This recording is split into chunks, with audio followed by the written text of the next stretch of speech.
Well, more top stories before you go. Investigators say a West Omaha house fire near 169th Circle and Ontario Street was caused by improperly extinguished smoking materials.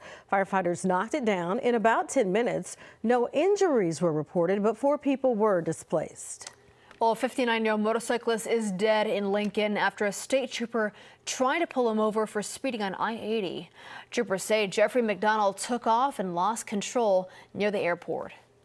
Douglas County prosecutors want a judge to revisit the $20,000 bond for 34-year-old Zachary Vinton. He is accused of chasing 2 girls in a park. Prosecutors say they are focused on public safety. And this week, 43-year-old Joshua Olson is due in court.